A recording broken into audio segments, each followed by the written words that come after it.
बिस्मिल्लाहिर्रहमानिर्रहीम, अस्सलाम वालेकुम। वेलकम टू माय चैनल दावत इस्लाम। मैं हूं आपका दोस्त शफकत अली ऑफिशियल। उम्मीद करता हूं कि आप सब लोग ईमान के आला दर्जे पे होंगे। सूरतुल अल-अराफ के आयत नंबर 32 का तर्जुमा, ऐ मोहम्मद सल्लल्लाहु अलैहि वसल्लम इनसे कहो, किसने अल्लाह की उस ज़िन्नत को हराम कर दिया है जिसे अल्लाह ने अपने बंदों के लिए निकाला था, और किसने खुदा की बख्शी हुई पाक चीजें ममनुआ कर दी। कहो, ये सारी चीजें दुनिया की जिंदगी में भी ईमान लाने वालों के लिए हैं और क़यामत के रोज तो खालिसन उन्हीं के लिए होंगी। उस तरह हम अपनी बातें साफ साफ बयान करते हैं उन लोगों के लिए जो इल्म रखने वाले हैं। सूरतुल अल-अराफ आयत नंबर 22।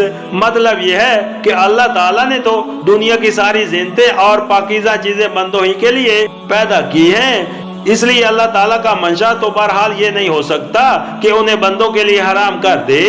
अब अगर कोई मजहब या कोई निज़ाम, इखलाक और मुआशरत ऐसा है जो उन्हें हराम या काबिल नफरत या अर्तकाए रूहानी में सदरा करार देता है, तो उसका ये फेल खुद ही उस बात का खुदा सबूत है कि वो खुदा की तरफ से नहीं है।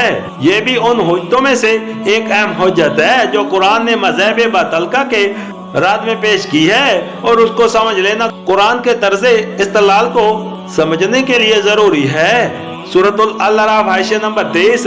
यानी हकीकत के एतबार से तो खुदा की पैदा करता तमाम चीजें दुनिया की जिंदगी में भी अहले ईमान ही के लिए हैं, क्योंकि वही खुदा की वफादार रियाया है और हक निमक सिर्फ निमक हलाल ही को पहुंचता है।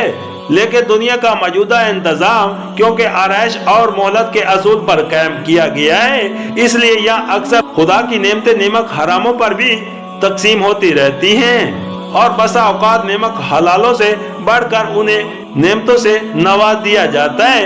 अलबत्ता आखिरत में जहाँ का सारा इंतजाम खालिस हक की बुनियाद पर होगा, जिंदगी की आरैशें और रिज़्क़ के तैयबात सब के सब नेमक हलालों के लिए मखसूस होंगे, और वो नेमक हराम उनमें से कुछ न पा सकेंगे जिन्होंने अपने रब के रिज़्क़ पर पलने के बाद अपने रब ही के खिलाफ सरकशी की।